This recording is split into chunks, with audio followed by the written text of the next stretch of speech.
iyo urebye igihe ubukwe bwa imihango yo gusezeranya abantu mu nsengero byatangiriye muri Empire Rome y'Abaromani. Nibwo byatangiye batangira kuzana ubukwe bwo mu rusengero, ariko kera urebye nka Yakobo kuntu yashatse Rachel na Leah nta bukwe bwigeze buba bwo mu rusengero. Wareba Isaka kuntu yashatse Rebeka nta bukwe bwo mu rusengero bwabaye. Yewe wajya no mu bukwe Yesu yatashye bw'Ikana ntabwo bwari mu rusengero. ariko ubwo n'ikize ko batari babanje mu rusengero nta byiri muri Bibiliya bibaye biri kuba bitarimo. urumva ntabwo ndi bubatekerereze urumva ntabwo dose detaye zose z'ubukwe bw'Ikana barazivuze. ntabwo ndi bubatekerereze kuko ntabyo banditse mbere y'uko insengero ziza, mbere y'uko bashumba baza, mbere y'uko ntabwo ubukwe bwari buriho, ntabwo abantu basezeranaga. ubwo bukwe bwitwa bwera icyo gihe ntabwo bwitwaga bwera ko nta nsengero zari n'abashumba. icyo gisubizo cyavuga ngo niho icyo gihe ubukwe bwarabaga kandi bukaba bwejejwe ariko insengero zidahari. ni ukuvuga ngo ibi byaje ni imigenzo y'idini, ntabwo nyirwanya ni myiza, ariko njye cyo ntari kwemera ni kuri wa muntu turi gupfukiranya bitewe n'uwamikoro yafite, uvuga ati ngewe ndashaka ko birangirira muri civile, budget mu mufuka bimeze nabi, kuzajya gukodesha ayo mamodoka, kuzajya kwakira abantu,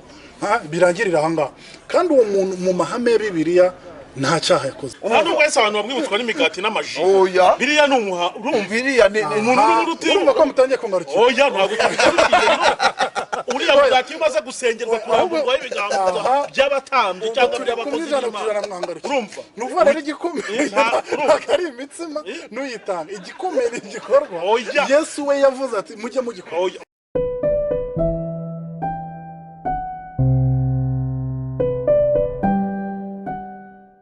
Inshuti bakunze b'iyobokamana TV, turabasubije cyane mu izina rya Yesu. Ni kwa kundi butumenyereye ko tugira gutya tukazana abakozi b'Imana batandukanye maze tukabasha kuganira. Murabona ko n'ubundi twicaranye n'abatumirwa nibo tugiye kuganira, ni ukurikirana neza ikiganiro tugiye kugirana, byanze bikunze uri buze kunguka. Reka rero dutangire tuganira nabo. Mwiriwe neza kandi muraho murakomeye. Neza. Amakuru.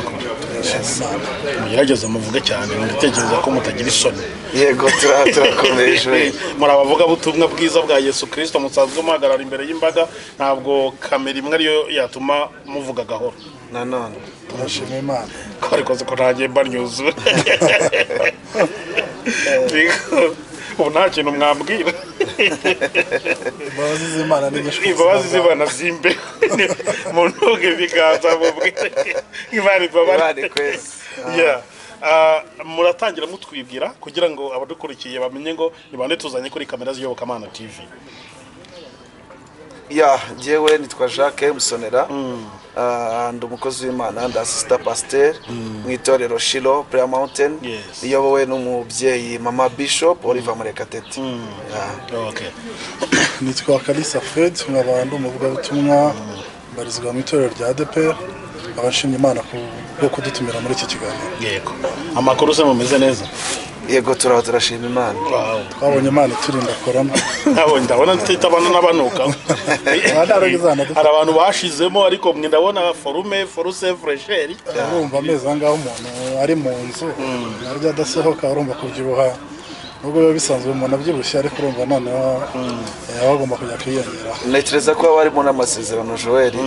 hari ukuntu uba warasenze Imana ikakubwira ngo nzaguteraho inyama, ibikora igihe ishakiye rero. Ariko wenda duhere no kuri icyo.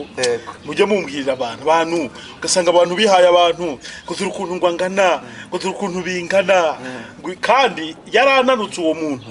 asengera mu misozi itandukanye. Imana avuga ni rwose mwana wanjye humura nzakubyibushye. Yarasubijwe yibere mu bisubizo by'Imana, wowe uracyari muri dore ukungana. Abo bantu n'iki mwabambwira ko? Urumva icya mbere umuntu ni ugomba uburyo aba yabyibushye, wenda tugenda no kuri bya rubuzo by'amasezerano bamugendera n'abasenga Imana ikaba ati nzakubyibushye cyane. Rero ko umuntu abyibushye simbona impamvu umuntu atinda ku mibyibuhire y'undi muntu, cyane ko ari ubu byibushye biba bimubangamiye, byaba ari ibyo bibaye bitunamubangamiye. Joel, uko njye mbibona kubyibuha ikibazo gishobora kubamo n'indwara zaba zirimo, nkaho ubyibushye muganga akakubwira ko uri muzima ntacyo bitwaye kuko byica n'iperereza. Byica iperereza. Hari igihe uba uri mu butayu, noneho ubutayu bwawe urimo Imana igashaka kuguhisha, ikaguha umubiri umuntu yakura akajya abona arasubijwe ariko nanone ngo ni boss ariko nanone ari Yesu kurindiye mwaho ngaho wagera n'ahantu wakererewe bakakwicaza imbere bakakwicaza imbere ngata nibyo Imana arakanze ibiciye nigeze rimwe njya gusenga ahantu ngiye gusengera ku nabonaga umubyibuho nyine warenze wabaye mwinshi ngiye gusenga mpura n'umuntu nawe waje gusengera icyifuzo cyo kubyibuha ananutse angana ukuntu nyine guteye ubwoba tu n'impungenge ku buryo rero ndura ko ati umuntu ararwaye byanze biko afite ikintu arwaye tu noneho umuntu wari gusenga arerekwa aravuga ati reka mubaze waje gusenga ngo Imana ngo kunanure afite umuntu akaba akora siporo wenda akaba yagiretse ibirya ry'indimagiru ibintu byose byafumira ko wananuka ukanguka byibuha noneho aratubwira ati none se reka nkubaze uriya yaje gusenga ngo abyibushye ari gusaba umubyibuho nawe waje gusenga ngo ananuke ati Imana ni kunanura nkuriya uremera ngewe ni reka titoka shitani mu izina rya Yesu umuntu wanze yarananutse uwo nawe uri gusengera kubyibuha wa mama ati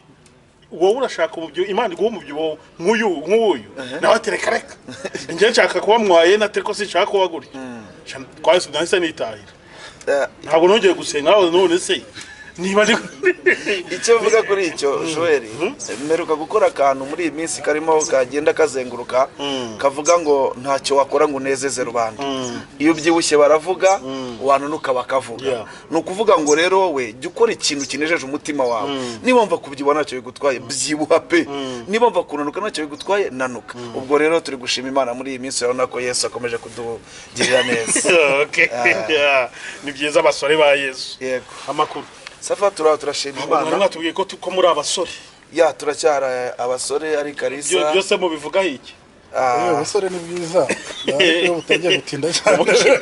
ubukiza arabubyinira ariko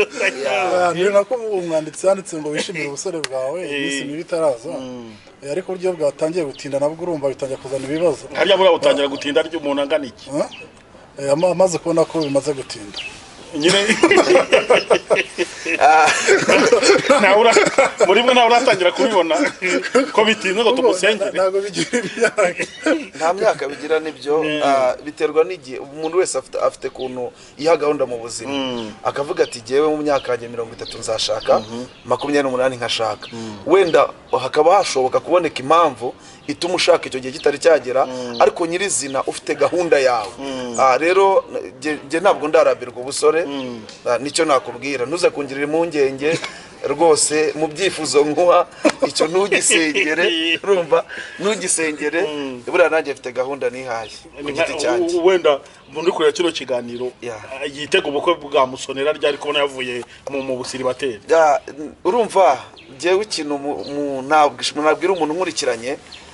nanjye nzatangaza igihe cy'ubukwe bwanjye kuko buri wese agira samedi ni ukuvuga ngo izi samedi ziri gutambuka siza ariko iyanjye nigera imvura yabigwa izuba ryaba ryinshi abantu banyemera batanyemera abantu bankunda banyanga ubukwe buzataha ubwo rero ntabwo nababwira itariki iryo ni ibanga ryanjye ariko mbere yuko banza batangariza Fred ariko ngo ni corona yamuvangiye gwita barabisoye ibyo byo ni umuntu sinza babivuza babikuye ariko nkuko Musonera bivuze nanjye ubwo samudi yanjye burira hari kandi biba biri hafi abantu bazabimenyeshwa kuko ubukwe bwo bugomba kuba wavuze hari ijambo ruvuze ngo ujye wishimira ngo iminsi y'ubusore bwawe iminsi mibi itaraza mu minsi y'ubusore bwanyu niki muri gukora nuwe mumaro mufitiye abantu reka bari cyo mera wenda buri wese ndaboza ku giti cye Musonera muri iyi minsi y'ubusore ugifite imbaraga ukidegembya ni nuwe mumaro kugirira abantu je mu muhamagaro wanjye wenda icyo ushatse kuvuga ntabwo ndumubwiriza butumwa cyane ariko ndi umunyamasengesho nicyo kintu Imana yamamagariye nkaba umuhanuzi ndabyemera pe kuko abo twaje dusengana barabizi bajya babona Imana inkoresha cyane imirimo n'ibitangaza rero muri iyo ministeri yo gusengera abantu no kwingingira abantu b'Imana ni wo muri munezeza mu buzima. Iyo nanjye nkukoze numva ngenda niyongera ibiro mu buryo bw'umwuka, kuko buri wese agira impano ye. Ari igihe usanga umuntu ashaka kwinjira mu mpano z'abandi, agashaka gukora ku musozi utarugo, ngo kuko runaka yabikoze na runaka yabikoze. Ariko nyirizina njyewe nezezwa cyane no gusengera abantu, gufatanya n'abantu, kubana n'abantu mu bihe byo gusenga, tugafatanya kwinginga Imana. Ibi bintu nkombeje kubona bigenda bifasha abantu benshi mu buzima bwabo, kandi koko ndabishimira Imana n'ingabire Imana yamaye nkiri mutoya kugeza ku myaka mfite ingana nk'iyo mfite. Nari buvuga ko bw'impamvu z'akazi. Nanjye ndashimira Imana kubw'umuhamagaro Imana ashyize ku buzima bwanjye nkiri muto. Ni ivugabutumwa n'Imana yampamagariye. Imana bimpamagariye nkiri muto mfite imyaka 15. Rero ndashimira Imana kuri iyo myaka natangiye kuvuga ubutumwa. Nanashimira ubuyobozi bw'itorero mbamo rya ADEPR, Imana ibahe umugisha kubwo kwemera umuhamagaro. Ni n'umwana rero umuhamagaro, ariko akavuga ngo umwana w'imyaka 15 kuba yahagarara imbere y'abantu bakuru, ababyeyi, akagira ijambo avuga. Paulo niwe wavuze mu Bakorino avuga ngo umwana nubwo yaba ari muto ariko ngamenyekana ku mirimo akora. Rero mboneye no kubashimira ko bashyigikiye umuhamagaro wacu. Rero shimira Imana muri iyo myaka maze mvuga ubutumwa, nanjye ntari buvuge kubw'impamvu z'umutekano wanjye. So rero nshimira Imana iby'Imana yankoreshejemo, imitima ya benshi yahembutse, ubutumwa navuze bihannye bagahindukira Kristo, imitima yahembutse. Hirya no hino nagiye mvuga ubutumwa. Rero nshimira Imana ko muri icyo gihe cy'ubusore bwanjye ntabwo nicuza ko nagikoresheje nabi, ahubwo nakoze icyo nagomba gukora nk'uko Imana yari yampaye imbaraga. Yego. Okay. Ni byiza cyane. Hano rero tuhafite inkuru, ni inkuru nyine y'igitekerezo cyangwa y'ibitekerezo bya Fred, ivuga ngo ni ibintu birindwi bishobora guhinduka mu madini n'amatorero hano mu Rwanda nyine, ngo bikaba byaravuzwe cyangwa byarifujwe na evangeliste Fred nyine ari we wowe turi kumwe.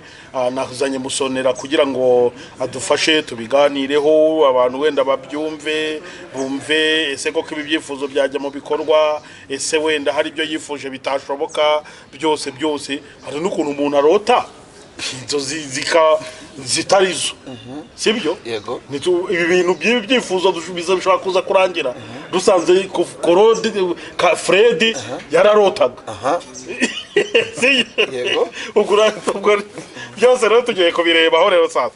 Mu bintu wifuje yuko ushobora kubona ko bishobora gusiga, ngira ngo ni kubera iki cyorezo cya Covid, nibyo? Nibyo. Yego. Kubera iki cyorezo cya Covid cyaje, insengero zirafunze, abantu ntabwo bari guterana, ugira gutya ati rero ibintu birindwi bishobora guhinduka, ngo icyambere no kwita abantu abanyagice.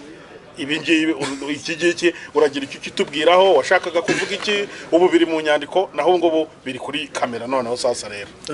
Okay, nuko watangiye bivuga ni ibitekerezo cyangwa ibyifuzo. Cyangwa inzozi. Ibyifuzo nta nzozi kubona ngo nari njyamye. Kurota umuntu agenda ntabwo zikunda ahubwo kurota yicaye ahubwo kugira ngo niba byanditse ugende. Iyo umuntu arosa kamera byitiyerego. So rero ni ibitekerezo nagize hano mu nsengero nk'uko bizi habaho kuba umuntu icyo bita boîte de suggestion, abantu batanga ibitekerezo ko babyumva, kandi si yame kuko ngiye ntekereza ibintu ariko n'abandi batekereza, kandi nta nubwo ari ngiye utegeka babishyira mu bikorwa ngo babishyire mu bikorwa, gusa ngiye ntanga igitekerezo nk'uko reka mbyite demokarasi. Demokarasi. So rero kuri icyo cy'abanyagice ni ijambo nakuze numva kuva mu bwana bwanjye, urumva nakijwe nkiri muto, nkumva abantu babita abanyagice, abantu bakiri ku nyigisho z'umubatizo. Ukibaza ese kuki aba bantu bitwa ngo ni abanyagice? Abenshi rero batubwiraga yuko ari uko batarabatizwa, bataremererwa kwitwa urugingo rw'itorero, bigatuma bavuga ko ari abanyagice, hari urundi rwego batarageraho. Ariko nareba ibyanditswe nkabona Bibiliya iravuga ngo iyo umuntu yijeje umutima akatuza akanwa ko Yesu ari umwami n'umukiza abarwaho no gukiranuka. So rero nkabona iyo mvugo wenda habaho ubundi buryo byakwitwa, ariko ntibyitwe ko ari igice kuko nta muntu w'igicuba. Ndumva no mu mategeko y'ikiremwa muntu nta muntu w'igice, ntabwo bafata abantu ko bataragera ku rugero rwo kuba mwabakira mu idini runaka wahita ubita igice. Ariko wenda iyo bavuze ngo abanyagice, nge niko mbyumva ubwo ntabwo baba bashatse kuvuga ko ari ibice by'abantu, ahubwo ikintu washatse kuvuga ni terimi mibi kwerekana yuko hari abakristo d'abord bamaze kuba furu babatijwe ubwo ndagendera ku mabwiriza cyangwa ku mihango y'amatorero n'amadini bitandukanye noneho buri itorero kavuga ati aba bantu kubera bakiri kwigira ububatizo batarabatizwa ngo baba abakristo furu bajya kwigaburo ryera bakora indi mihango wenda runaka y'idini ryo runaka akaba ari byo bamvuga ngo ni abanyagice nyine ntabwo baruzura complete nyine mu bijyanye n'amabwiriza y'iryo torero runaka niko mbitekereza iyo hajemo umuntu ntabwo bamwita igice kuko nta gice cy'umuntu kibaho nyine bavuga abanyagice n'ubundi ntabwo bavuga igice cy'umuntu bari kuvuga igice cy'amabwiriza wenda runaka ntabwo bavuga amabwiriza ubyumva ute wowe nanjye nakuriye mu itorero abakristo batari bagera ku rwego rwo kuba babatizwa mu gihe bakigishwa umubatizo nakuze babita abanyagice Fred rero we mu gitekerezo cye yatanze iki sindi muragitindeho cyane yumvaga iryo zina ryahinduka wese wakitwa ngwiki okay uko ngiye mbitekereza bashobora kuba bakwitwa kwitwa bizera bashya abanyamubatizo ariko kuvuga ngo umuntu ngo ni umunyagice ibaze nk'umwana ariko papa bamwita ngo ni umunyagice ngo ni igice so urumva umuntu ahita yibaza ni igice ku biki ko nta gice cy'umuntu kibaho ni izina gusa noneho reka iyi ngingo tuyiveho noneho sasa kuko ni ingingo nyinshi twagera tuzivugaho iya kabiri nivuga ngo ubukwe bwo mu rusengero iyi yo irakomeye cyane iyi ngingo urumva urabanza dusobanurire fast ubukwe bwo mu rusengero gute impamvu ndi kwanga kubisoma nuko hari aho turi kuvugana ubukwe bwo mu rusengero wifuza yuko buhinduka iki bihinduka gute bikagenda gute ntago nizo ngo buhinduke ahubwo ni uburyo byakorwamo yego ushobora kuba bwahinduka kandi nabwo ni ibitekerezo nkuko nabikubwiye ko ari ibitekerezo natanze iyo urebye igihe ubukwe bwa imihango yo gusezeranya abantu mu nsengero byatangiriye muri Empire Rome y'abaromani nibwo byatangiye batangira kuzana ubukwe bwo mu rusengero ariko kera urebye nka Yakobo kuntu yashatse Rachel na Leah nta bukwe bwigeze buba bwo mu rusengero wareba Isaka kuntu yashatse Rebeka nta bukwe bwo mu rusengero bwabaye yewe wajya no mu bukwe Yesu yatashye bw'Ikana ntabwo bwari mu rusengero ariko ubwo n'ikize ko batari babanje mu rusengero nta byiri muri Bibiliya bibaye kuba bitarimo urumva ntabwo ndi bubatekerereze urumva ntabwo dose details zose z'ubukwe bw'Ikana barazivuze ntabwo ndi bubatekerereze kuko ntabyo banditse ubu bagendagenda ko byanditswe so rero ntabwo ndwanyije ko ubukwe bwaba mu rusengero kuko ni igikorwa cyiza Yesu yagiye muri Sebusi Yesu yagiye muri Sebusi kandi imbere ya Sebusi abanza gusaba no gukwa nyine ibyo abanza gushyingirwa imbere y'Imana na leta yumviye imihango yindi ntiyayibayemo yahingutse ataje ubukwe muri Sebusi ibyo nuko bikuriyemo ari byo uhora ubona ariko mbere y'icyo gihe cya Empire Rome nari nkubwiye ntibyabagaho n'igihe cyabaye Yakobo ntibyabagaho ngo basezeranye ari uko babanje kuva mu rusengero kandi n'icyo gihe cya Yesu naho bitugaragariza ko bari babanje mu rusengero nta birimo gusa ntago nanga ko abantu bajya mu rusengero gusezerana kuko nanjye nzajya mu rusengero ariko icyo njye ndi kuvuga nuko umuntu utagiye mu rusengero afatwa nkaho yakoze icyaha umuntu utagiye mu rusengero kuko ubundi hari ibintu bibiri hari imigenzo y'amadini akaba n'amahame ya Bibiliya rero iyo imigenzo y'amadini yabaye amaze imyaka myinshi ageraho agafatwa nk'amahame ya Bibiliya noneho urifuza ko umukobwa n'umusore bajya bava mu gusezerana muri leta agahita amujyana ntabyo kwirirwa banyura mu rusengero ntabwo mvuze bose ubishaka kuko urumva birimo ndega na budget kugira ngo njye mu rusengero harimo budget harimo kuzakodesha izo modoka harimo kodesha agatimba harimo n'izindi mihango ikurikira ubukwe bwabereye mu rusengero kujya kwakira abantu so rero nimba hari umuntu we wumva ko yasoreza mu gusaba no kujya muri civil uwo muntu ukurikije ibyanditswe ndi ku byanditswe njye ukurikije ibyanditswe nta cyaha bakoze ariko ukurikije imyizere amahame y'itorero uwo muntu bamufata nk'umuntu wakoze cyane erega n'ubundi erega icyaha s'ubundi ni iki icyaha ni ikintu cyose wiyemeje wowe ukakirenga urugero niba ugiye mu itorero cyangwa mu idini runaka rifite amabwiriza rigenderaho igihe cyose uzakora ikintu kinyuranyije n'ibwiriza ry'iryo torero uzaba umeze nk'umurwayi uzaba uzanye kanseri cyangwa ikimungu cyo kumunga amabwiriza y'abandi. Ugize neza kabisa, ugize neza. Niyo mpamvu nanjye nabyise ubusabe, nabyise ibitekerezo. Ese muri gusabana? Ubu busabe amadini n'amatorero. Naba uri gutuma n'abashumba uri gutumaho n'aba bakristo bashyingirwa. Ubundi ubusabe bwawe burajya. Reka twumve musonera gatoya. Atararengaho. Fred, nanjye ndifuza kukubaza kuri icyo. Wowe ubu nonaha Imana ikugiriye icyizere iguhaye kuyobora umukumbi. Wewe wumva mu itorero ryawe watanga uburenganzira, watanga uburenganzira ku muntu wese kujya ashyingirwa, agasabwa, agakwa, yamara gukwa agakora reception akaba yakwitahira?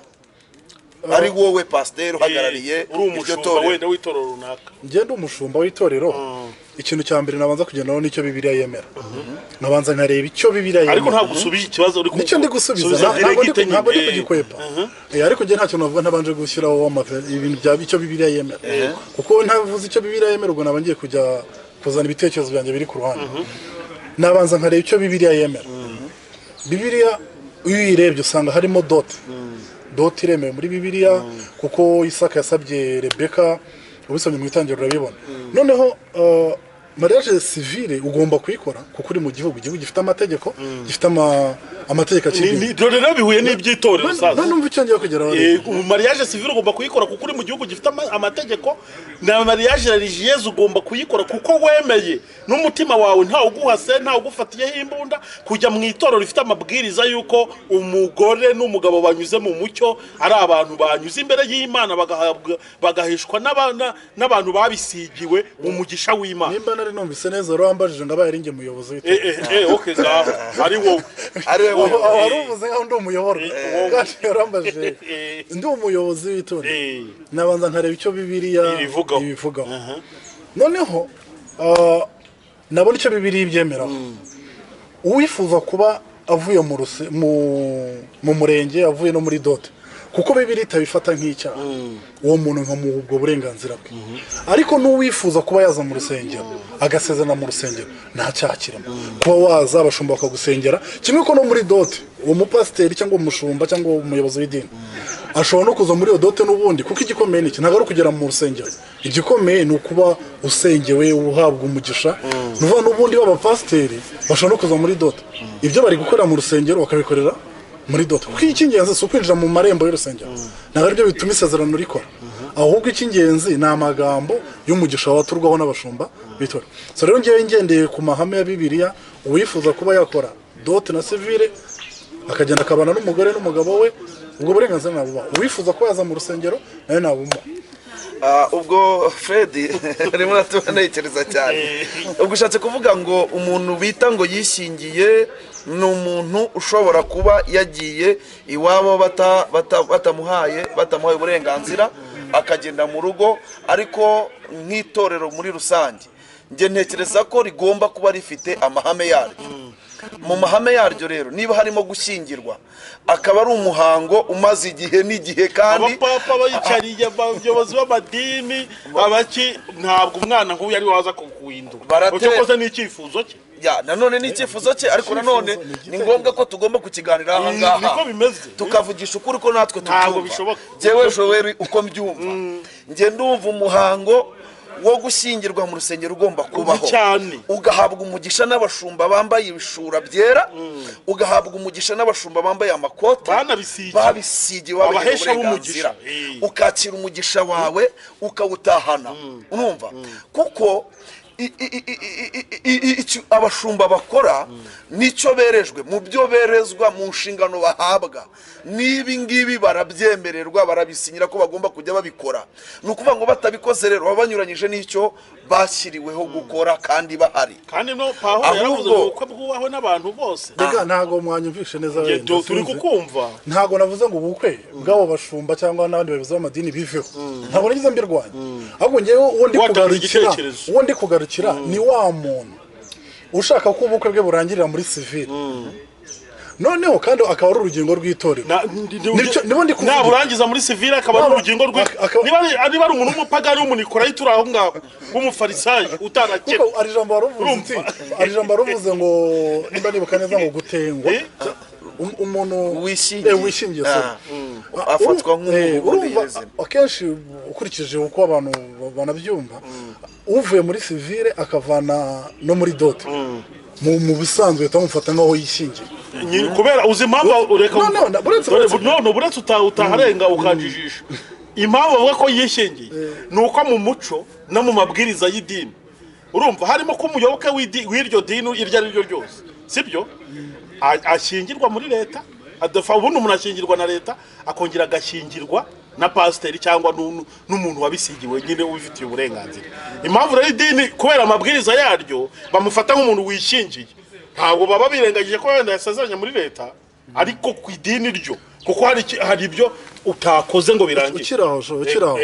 icyo nemera ngiye mvucyo ndi ntari kwemera kandi n'ubwo uburenganzira bwanjye kuba ntacyemera icyo ntari kwemera ni ukuba byahita byitwa icyaha ariko bavuze ngo yarenze ku mahame y'itorero. Rega no kurenga ku mahame y'itorero ni icyaha. No dutandukanye icyaha cyo bibira icyaha nicyo biti imigenzo y'amatorero. Ni ibintu bibiri bitandukanye kuko ari ibyo byaha byazaba byinshi kuko bibiri bifite ibyaha kuba wisha amabwiriza y'itorero wagiye matari nta uguhase ari wowe wijyanye ubwawe uvuga ati twebwe bigenda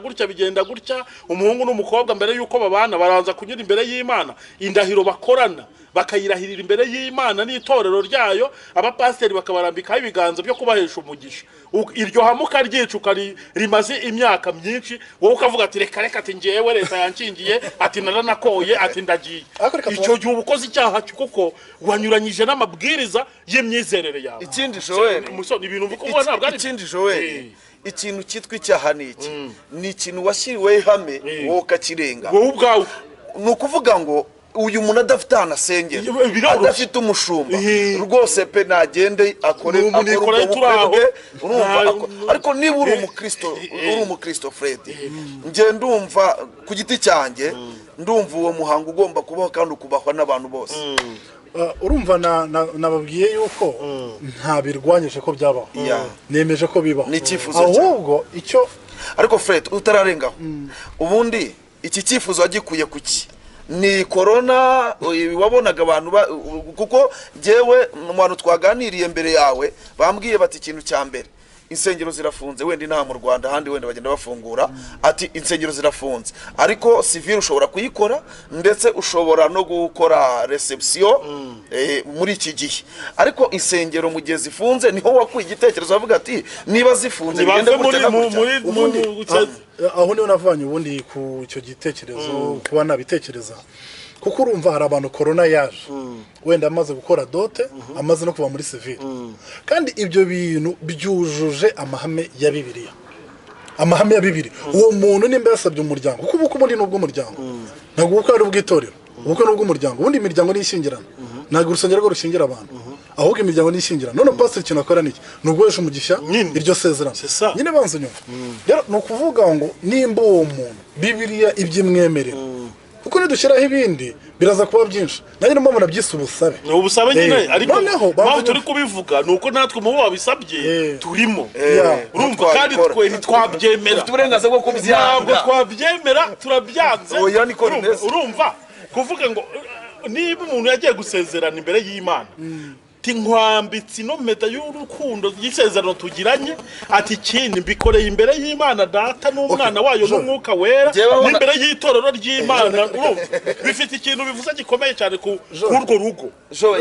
kucyo nasomye ku nkuru imwe yakoze ngira ngo ni ku Nyarwanda naba nayibonye yavuze ko reception ishobora kuba ari nka gaspillage reception gusezerana mu rusengero ishobora kuba ari nka gaspillage cyangwa se ahantu ushobora kuba watakaza amafaranga mu buryo cyangwa se mu bintu ushobora no gukavaringa ntubikore ntihagire n'icyo bigutwara cyokoze wenda reka nkugarukire gatoya ikintu wenda navuga nanjye nuko mariage religieuse niyo irushya cyane isaba ko umuntu yitegura ku rwego ruhambaye none n'abantu bakabarikizamo kubukwe burangira 100% uko bavuye mu rusengero ariko wenda yabo wasabye ati babyoroshye uko wenda n'urugero uretse banza wumvise bakavuga ati abageni niba ubu ngubu bemerewe kujya mu rukiko mu murenge hariya bagasezerana imbere yine ya leta n'urugero ati nta kuntu hashobora kujyaho busaba ko pasiteri nawe yajya agenda kuko minisita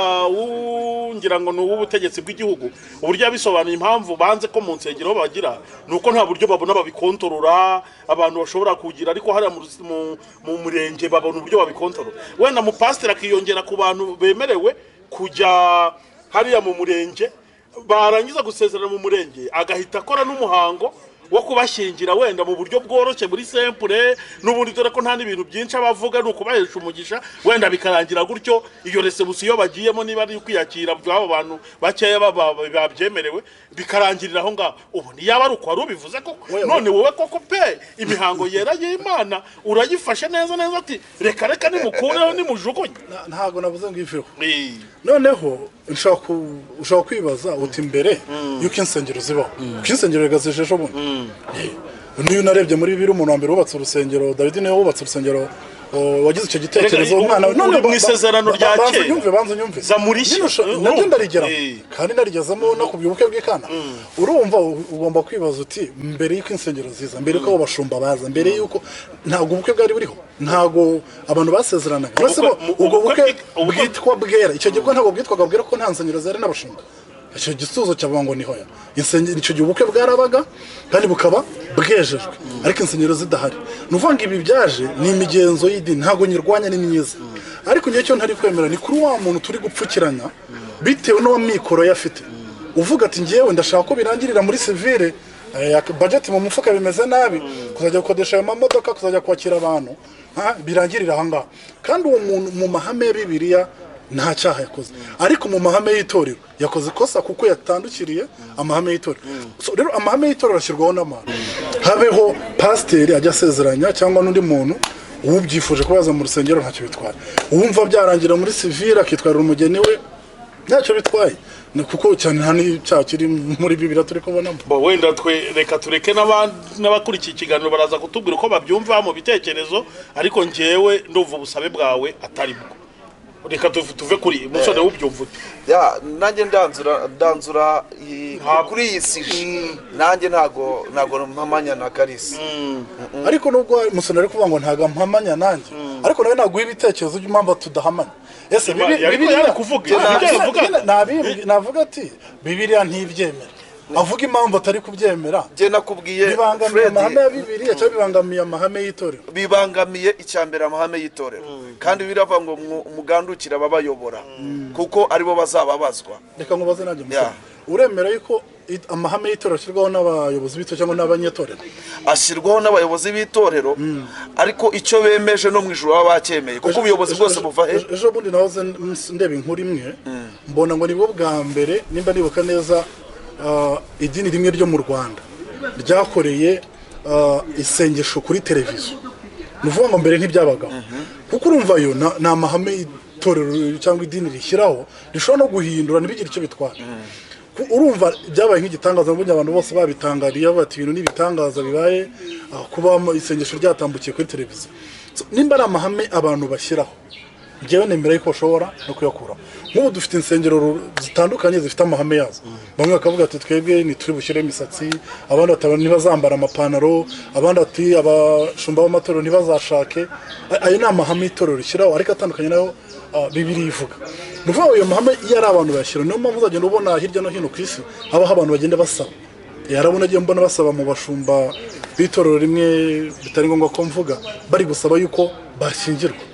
urumva ubwo ni ubusabe ni ibintu bashobora kwicara bakareba bakabona ko ntaho bitandukaniye nicyo imyizerere yabo yemeza bakaba bagihindura so rero bashobora no kukigumishaho nacyo nshobora no kukivuga nubwo ndi kuvuga ngo ushaka ngo bigarukire muri civile ariko abayobozi b'itorero bashobora kwicara bakavuga ati oya turabyanze ibyo nabyo ni uburenganzira bwabo kuba barekeraho iyo myizerere kuko imyizerere nabwiye ko ishyirwaho n'abantu ariko ihame rya Bibiliya ni Imana rishyiraho reka none ino ngingo tuyiveho hari indi ngingo wavuze rero ngo yo gutanga igaburo ryera ko hari ababisigiye cyangwa ni igaburo rya cyangwa ukarisitiya nyine byose ari kimwe biterwa n'uko amadini abatora agenda byita navuze igaburo ryera ukarisitiya nyine ntabwo mbizi nayo ni igaburo ntabwo simbizi nimba ariko mu madini n'amatora amwe n'amwe cyane muri katolike bavuga ukarisitiya sibyo igitambo cy'ukarisitiya yego naho muri mu madini yandi cyane cyane ya giprotestant babyita igaburo ryera byose rero birakombira ubwo rero reka noneho dukoreshe igitambo cy'ukarisitiya nacyo ngurashaka ngo ko uburyo gikorwamo biva ndusobanurire oya ndakoresha ibyo navuze nyine dusobanurire okay ntacyo byo wenda n'amazina ntacyo reka ngoresha ibyo navuze igaburo ryera ukurikije Bibiliya uko Bibiliya umuntu watangije igaburo ryera bwa mbere ni Yesu Kristo niwe waritangije ari kumwe n'abigishwa be afata umugati arawumanyura arawusengera arabwira ati mujye mubikora munyibuka ibi nabitekereje Joel muri ibi bihe turimo bya corona urabona tumaze amezi 3 insengero zifunze none ukibaza izi nsengero ko zimaze amezi 3 zifunze none tureke kwibuka Yesu Kristo kuko hari umuntu runaka udahari kugira ngo tumwibuke kandi we yaravuze ati ibi mujye mubikora munyibuka ntiyavuze buretse ntiyavuze ngo nguyu ni uzabiyobora kugira ngo munyibuke no ariko uva buretse utararenga Yesu yafashe umugati arawusijimira urumva arawumanyura aho habigishwa afata n'igikoresho abigishwa yawuhaye intumwa yawuhaye intumwa nyine urumva sibo bigishwa hari igikundi cy'abigishwa abo yigishaga mu birorero naho yabaga ari mu masoko hakaba n'igikundi cy'intumwa bamubaga bugufi abo rero nibo tugereranya nabo bamufashaga bari bugufi bwe evidama noneho awufasha maze kubisengera arabibaha nyine abiha intumwa nazo zibiha abantu yego baza buretse bumve nyine arangije abwira intumwa urumva ibi mujye mubikora munyibuka kuko uyu ni umubiri wanjye n'amaraso bibamenewe gutyo ukuntu nuko ababwira ngo mujye mubikora munyibuka sibyo ntabwo yababwiraga ngo mwebwe ubwanyu mujye mufata uwo mugati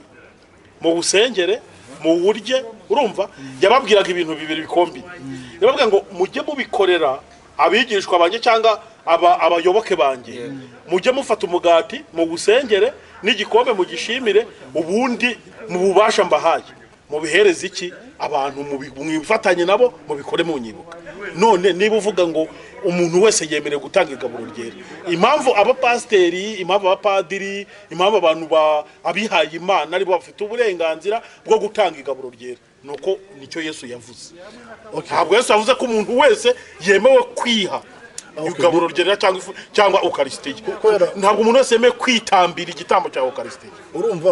ni wowe uyoboye ikiganiro umunyamakuru ndimo ndirinda kukubaza ariko nanjye ribaza oya umbaze bazada wari umuvuga uti ngo barababwiye ngo mujye mubikora ngo mubihereza abandi iryo jambo ntari ririmo ryo kuba ngo mubihereza abandi iryo ntari ririmo reka uyu impamvu n'ubundi ngo bajye babikora babirye nabyo ntabirimo umva ikintu banza wumve nitujya muri ibyo hari n'itorero rimwe ryasohotse ahantu kubera ko ngo bahinduye igikombe ritari bidini ravuga ati ubundi Yesu ni igikombe kimwe yafashe agiye abantu none mwavanyemo twinshi niyo myizere navugaga ya migenzo kuko mbere urumva bafataga igikombe kimwe kandi koko Yesu yafashe igikombe kimwe ugiye mu byanditswe n'igikombe kimwe yafashe arangije ngaragishimira agiye abigishwa noneho kubera indwara zigenda zibaho ku isi abayobozi b'amatorero baravuga ati none reka umuntu wese ajya agira igikombe so ushobora kwibaza icy'ingenzi ni igikombe cyangwa nicyo Yesu yavuze mugomba gukora nicyo Yesu yavuze tugomba gukora nicyo Yesu agomba gukora icyo nicyo gikomeye nacyo gifite agaciro aricyo nanjye ndi kuvuga ni Yesu icyo yavuze ntiyavuze uburyo bizatangwamo nta n'ibyo yigeze avuga ngavuga ngo niwe uzabibora Petero niwe mukuru oya ntabwo yavuze umva yabibwiye intumwa kandi abantu bahagarariye Imana intumwa nyine cyangwa abihaye Imana dufite ntabwo bahagarariye Imana nta kibazo nibo yabwiye ngo mujye mubikora gutya mufate umugati mu busimire mufate igikombe mu gishimire ubundi muha abantu banyibuke namwe munyibuke mwese ni juste none wowe urifuza ko mu cyifuzo cyawe igaburo ryerana n'igitambo cy'ukarisitiya umuntu yajya akitambira ubwe nta padiri ukenewe nta pasiteri ukenewe we ubwo akihigamo nicyo uri kwifuza urumva nakubwiye ko nibyo natekereje wararose ntabwo narose n'inzozi ntabwo warota ugenda urumva ngewe icyo nakubwiye korona tumye abantu batekereza cyane cyo gusa ubu tumaze amezi 3 nta muntu ujya kwigabura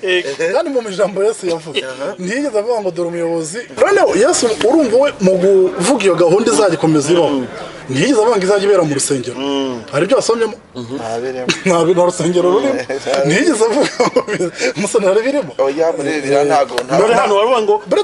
sorry ibisobanuro watanze kuri iyi ngo uzasanga hirya no hino iyo uvuze gutanga igaburo ryera ngo uzumva ko ari pasiteri uritanga ndetse abaye atanahari bikaba byahagarikwa kuko yabuze cyangwa wenda muri kiliziya gatolika padiri akaba ari we utanga eucharistie mu by'ukuri ariko kiliziya gatolika naho birimo nabyo mu kibazo cyawe Kalisa biterwa na hari urabona iyi nkuru urifuza ko umuntu azajya aryiha urabona iyi nkuru yazengurutse mu nyamakuru byinshi uwo wifuza ko umuntu azajya aryiha nifuza icyo Yesu yavuze ko azajya aryiha icyo gikorwa urumva Yesu we yaravuze ati mujye mubikorera kunyibuka ubu ikintu gikomeye igikomeye ni ukumwibuka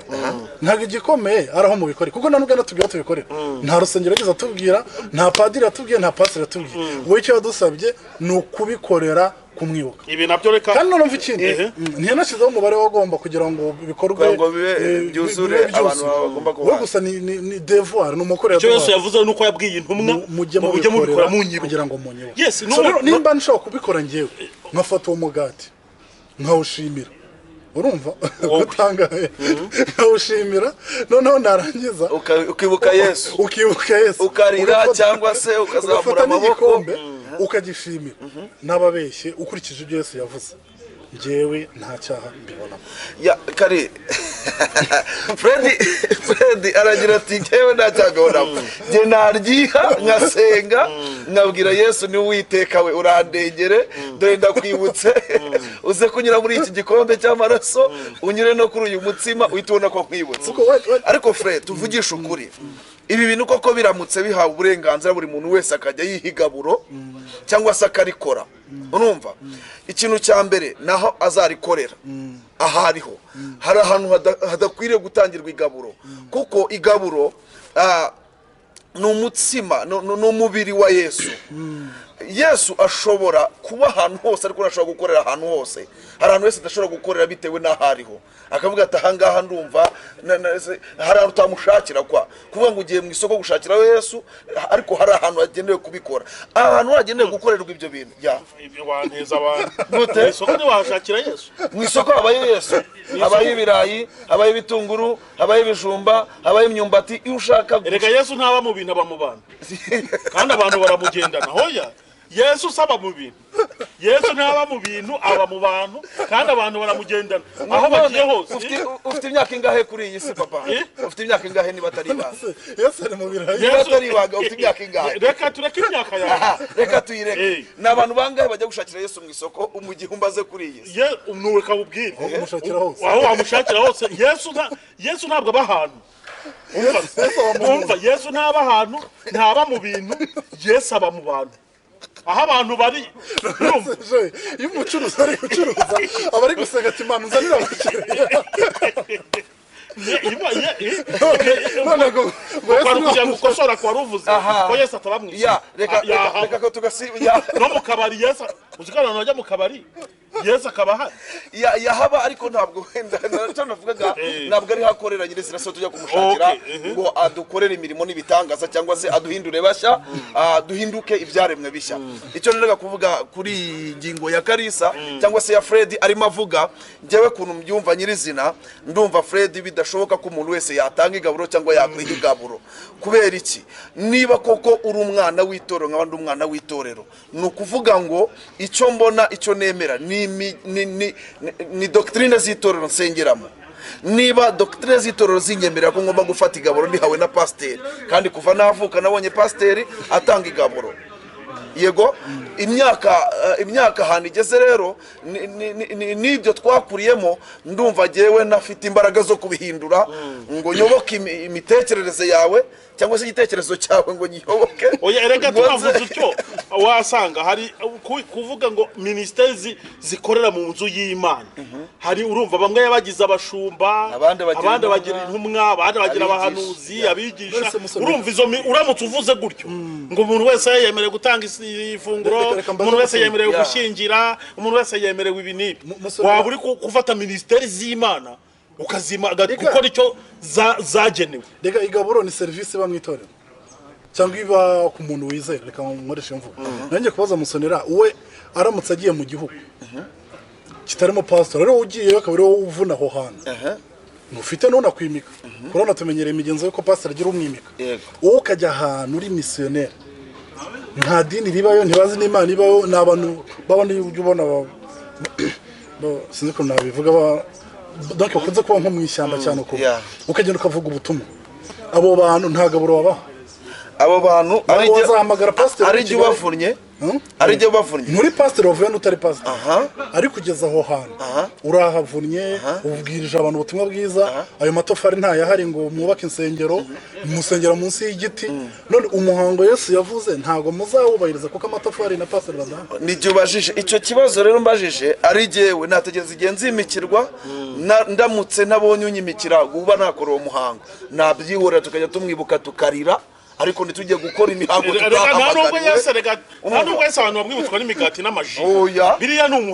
biriya ni umuntu urumva ko mutangiye kungarukira oya ntabwo uriya mugati umaze gusengerwa kurangurwaho ibiganza by'abatambyi cyangwa by'abakozi b'Imana urumva ni uvuga rero igikomeye ari imitsima n'uyitanga igikomeye igikorwa Yesu we yavuze ati mujye mugikora noneho kugira ngo tubinyuremo ngo yazajya arira gusa umva najya nsenga kugira ngo tubinyuremo kwibuka rega Fred tugaruka kuri iki koko hariho n'umuntu ushobora kurya uyu mugati by'imihango atazi n'ikimugenza kuri iyo sije urumva kuri iyo sije umuntu akavuga ati jyewe uno mugati niyishingiye kubinywa mu izina rya Yesu ariko nyirizina ntari muri Yesu natekereza Yesu yagiye muri betting arimo arirebera match urumva uzi igesha agacura mugati niraje n'ukumutera isengesho ry'umutambi amwangarukiye nawe konze oya no niyo mpamvu y'inama umuntu wese atemerewe kubitanga urumva igikomeye si umutsima none se na pastor ntibasengera umutsima n'igikombe nk'uko Yesu yabikoze umutsima ukarerwa mu buretse banza wumve abapasiteri n'ubundi basengera umutsima n'igikombe bakabiha abadiyakoni bakabitanga ariko igitumye uriya mugati ugira agaciro cyane ni ukubera isengesho ry'abapasiteri bavugiyeho nyine abantu babisigiwe reka ibintu reka iyi ngingo tuyiveho nayo kugira ngo tunyure ku zindi vuba vuba ngo hari kwaturirana ibyaha mu nsengero iki cyo ndacyemera iyi mpamvu nkemere n'ubundi abantu bihana nabi urumva urugero urasanga ntemukiye musonera sibyo namara guhemukira musonera urumva asigaye amvuma ati jo ibintu yankoreye n'ibiki nakajya njya mu rusengero ngo nyine ngo pastor ngo yabwirije ngo abihana nibahaguruke ngo ndihanye cyangwa nkajya ngo kwihanira ngo muri groupe izibunya nakandi ibiki n'ibiki ibyo ntabwo ari byo ubundi ijambo ry'Imana ngo mwaturirana ibyaha byanyu urumva niba naguhemukiye ninze wowe nahemukiye abari wowe nsaba imbabazi abari wowe nimbwira tukuyiyunge nta nubwo ari ngombwa ngo pastor abimenye nta nubwo ari ngombwa ngo ngire undi muntu wese winjira muri icyo kibazo umuntu niyikiranure naho nuwe yahemukiye iyi ngingo yo turayemera cyemera ijana ku ijana nta nubwo nshaka tuyitinda impamvu tumuri inyuma Yesu yaravuze ngo ntusanwa no gutura wagera imbere y'umutambyi ukibuka ko hari umuntu asize ukoreye icyaha ariko nubwo muri kumwe nanjye ariko nari ndashaka kubabaza kuki iyo muyemeye kandi nayo yarafashwe nk'imigenzo ikomeye mu matora igomba guhinduka ntabwo bivuga ngo ibitekerezo byose watanze ngo ni bibi nabira turi kuvuga ko tutabyemera nuko mutabimeranya nayo ntabwo ari niko tubyumva ariko iki cyo kwihana byo abantu uziko ari ningo zasanitse kubera kwaturirana ndashaka umuntu akagenda akaturira ngo yasambanye ngo Imana imbabare nasambanye wabibwiye akagera akabwira umugabo ingo zigasenyuka kubera ko nyine iki cyo kwatura cyo ndashaka no kukizanira umuntu w'umweziperi abyegishe abantu biyoboka Imana wenda iyo ni promesse mbabikije abantu bihana nabi kandi ntibababarirwa nje hari umumama wageze arambwira ngo njewe nakomerekejwe n'umuntu wampemukiye twabanaga muri groupe y'amasengesho ayivuyemo wa muntu ajya kwihanira muri ya groupe nyuma uwo yaravuyemo we yanga kumusaba imbabazi uwo muntu ntabwo yigeze ababarirwa uwo muntu wari kwiyunga n'uwo wahemukiye nicyo cyawe gikene reka tugire icya gatanu wavuze ngo amatora mu murimo w'Imana ibi byo ni biki amatora gute rimwe na rimwe rero ubona mu nsengero hirya no hino haba amatora abantu bakiyamamaza kavuga imigabo n'imigambi byazageza ku itorero nyine campaign nkuko n'izindi ziba umuntu akiyamamariza icyo azakora ugiye rero muri Bibiliya usanga na amatora ageze mu murimo w'Imana abantu yamamaze kugenza dukora ibintu ariko habaye kurobanura icyo nicyo nemera kurobanura icyo nicyo nemera icyo Bibiliya yemera no kurobanura ntabwo yemera kujya kwiyamamaza ibaza ariko umwana wawe n'umugore mutashye watsinzwe amatora mu y'umurimo w'Imana ese ubona amatora uvuga nayiki yo kuba wayobozi mukuru w'itorero runaka cyangwa wakora runaka biterwa na strigitiri itorero rifite uburyo ribikora nibyo nakubwiye wowe wumvaga byakorwa bite nibyo nakubwiye ngo ni ibitekerezo natanze ariko cyane cyane gendeye kuri Bibiliya urumva habagaho gutoranya Bibiliya ngo Imana itoranya Mose atoranya Yosuwa hakabaho gutoranya ni ukuvuga ngo kuko umurimo dukora ntabwo ari umurimo ubera mu mubiri ni umurimo uri spiritual ni ukuvuga rero nimba ngiye nkabanza nkabwira ibyo nzakora ibyo ntabwo biri spiritual ni ukuvuga ngo ni ibyanjye nzakora byo kwiyamamaza kugira ngo mu ntore ariko iyo wanomwe habaho kugusengera noneho Imana igatanga confirmation ikavuga uyu muntu Imana imuhamagara ikora ikintu n'iki ngiki ariko umva byatangiye kujyamo amatora ngo umwe yagize 11 ngo undi yagize 10 icyo gihe urumva abamo no umuntu bijyana batuzi ko natsinzwe uziko ndi muzatsinzwe okay ikiwanda cyo ntacyo tukivugaho cyane ahubwo reka twigire ku cya gatandatu n'icya karindwi ndabona bisa n'ibifite teme imwe ngo kubatiza ko bifite abo bigenewe ngo no gusezeranya ko hari abo bigenewe irizi ngingo zishaka kuvuga iki tuje tunagana ku musozo kugira ngo tureka abantu baduha ibitekerezo wenda twazakora n'ikindi wenda gikurikira iki ngiki tukajya tugenda dukomeza tubivuga kubatiza urumva ni nk'abira twatumaze kuvuga urumva nk'ubu wagize umuntu batiza atari pasiteri cyangwa undi wenda w'amatora atandukanye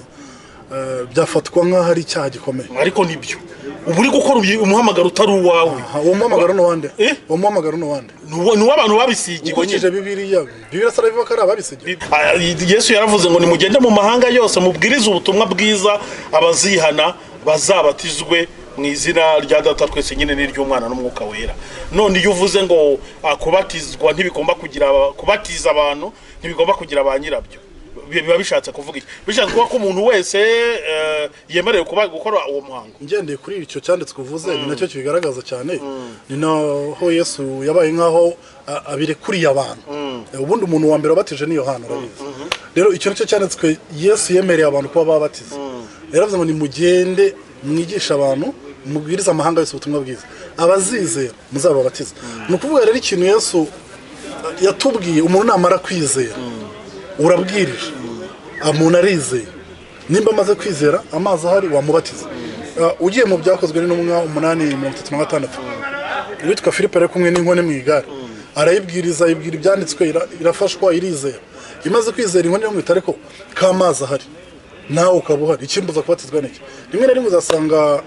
habanza kuba ikizamini ngo cyo kugira ngo batizwe umuntu akanatsindwa ibaze gutsindirwa kuba kubatizwa kandi warizeye okay iyo ni imigenzo y'amatorero hirya no hino ariko ubundi according to the Bible wizeye amazi ahari ugomba kutumubatiza nta nubwo bisaba ngo bimare n'icyumweru amazi ari hafi aho wamubatiza rero urumva Yesu avuze ngo nimugende nimba avuze ngo nimugende ntiyavuze abazagenda kubatiza we gusa urumva n'uwizeye kuko urumva ntabwo ari bikorwa n'abantu batizeye ni abamwizeye ariko kuba umuntu umaze kumwigisha ijambo ry'Imana akaryumva kumubatiza nta kibazo mbibonamo ubyumvute jewe ntago ndibuze kwemeranya na Fred nubwo ari inshuti yanjye ariko agomba kwihangana nukuvuga ngo uwizeye kubatizwa genda byemera ko yabatizwa igihe cyose rwose ndabyemera si ngombwa ko wafata iminsi 30 yo kwiga cyangwa se jewe nize amezi 6 nize nijye umubatiza amezi 6 byarangiye gize amahirwe ndatsinda n'amahirwe ariko ntabwo ari biriya bibazo babaza ni doctrine ni umudoctrine z'itorero juste uhitamo ahantu batirizwa bitewe n'abakubwiye ni no kugira ngo bakubatize by'ubuze ufite ikintu uzi kubyo ugiye gukora. Urabona mu matorero nk'aya wenda atari bakunda kubatiza abantu bakuru, uzi ko hari nayo babatiza abana, igituma bo barindira umuntu mukuru no kugira ngo umuntu yifatire icyemezo atazakura akavuga ati jewe mwambatije oya,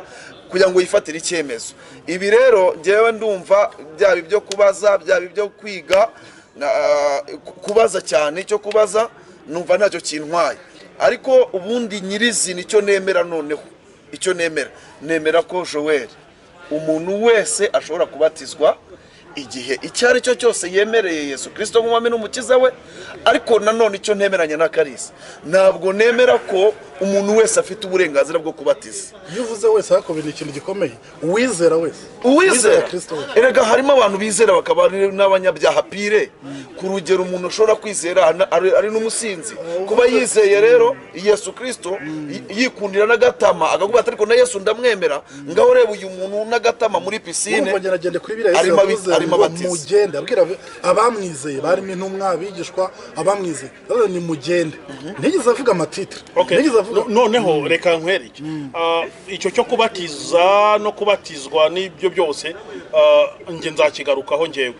Noneho reka tujye rero kuvuga ngo ngabayemerewe gushyingira no nabyo nicyo cya karindwi wari wavuze, ngira ngo twigiye tubivugaho wenda byo ntituri bubitindeho cyane.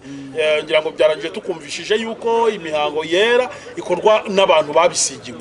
No kwicyo cyo kubatizwa mu rubanza wumvise, no kwicyo cyo kubatizwa nicyo nakubwira, imihango yera ikorwa n'abantu bagize ute babisigiwe. Ubwo harimo kubatiza, harimo gushyingira, harimo gutanga isakaramento ry'Ukaristiya ndetse n'iryo bita n'ifunguro ryera n'ubundi niko byitwa. Byose ni imihango ikorwa n'abantu bagize ute babisigiwe. Bakunze b'iyobokamana TV,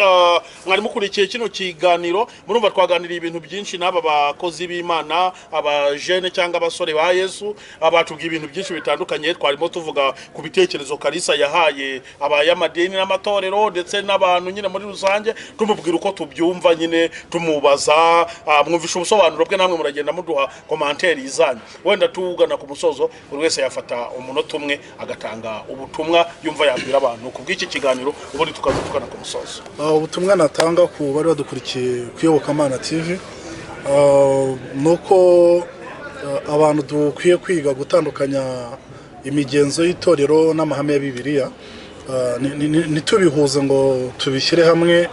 nubwo biba hamwe, kuko imigenzo y'itorero ishobora guhinduka ariko amahame ya Bibiliya ntashobora guhinduka. Naho ibindi byo ni abayobora amatorero n'amadini bashobora kwicara bakaba babikorera ubugororangingo cyangwa bakagira ubundi babihindura. Rero mbashimiye ko mwakomeje kubana natwe, Imana ibahe. Nanjye ndabashimiye kuba mwaduteze amatwi ndetse mukakomeza kugira icyo muvuga. Icyo nibwiraga cyane nashakaga ko mwakomeza no gutanga namwe ibitekerezo byanyu, kuko urumva iyi nkuru iri ahantu henshi, ibinyamakuru byinshi irimo iracamo, na mutanga ibitekerezo byanyu ko mubyumva. Ndumva bizakomeza kudufasha no gukomeza kunguka ibitekerezo. Ariko nendaga kubabwira ngo turabakunda, Imana ibamugisha mwinshi, kandi umwanya wanyu mwafashe si ubusa. Ukuboko kwiza kw'Imana komeze kubane namwe, mugire ibihe byiza aho muherereye, mukomeza gukurikiza amategeko y'ibihugu murimo, yo gukomeza kurwanya no gukumira iki cyorezo cya corona, uko bakomeza kugenda babitubwira. Ndasoza mvuga ngo buri wese awejejwe muri ryo. Joel, ndumva icyo ngicyo ari cyo message natanga, aho usengera, aho uteranira, uwejejwe kandi ukomeze kumvira bakuyobora, kuko nimwe mu mbaraga zizakwambutsa zikakugeza aho Imana igambiriye. Amen. Yes, bakunze iyobokamana TV, we nanjye nk'umwanzuro wanjye icyo nababwira nuko ibi bintu byose uko twarimo tubiganira ni ibitekerezo bya Evangeliste Kalisa Fred. Wowe kandi ukurikira mu bintu byinshi uzajya wumva, ujye ufata umwanzuro ukurikije uko wumvisha ibintu, nawe ukurikije amahame ya Bibiliya nk'uko mwene data yagiye abivuga. Kandi nukumenya ko umuntu ntabwo ugomba kumuziza ibitekerezo bye. Niba nawe nutekereza ibindi uzabizane mu bantu babyumve barebe urumva niba Kalisa yatekereje utya ntabwo abigize ihame ejo utishingira Imana ikazaguhana ngo Kalisa yarabivuze uyu ni Kalisa Frederico ni umwana mutoya ibiriya bintu byo gushyingirwa byashyizweho n'abantu b'Imana bishyirwaho n'abatambyi n'abapapa n'abaki bose rwose ni ibitekerezo by'umwana mutoya Kalisa Fred. Murakoze cyane na mwakoze kudukurikira ikiganiro nk'iki nakagaruka kuyoboka Mana TV kwa kundi dusanzwe tubakora n'ibindi byiza.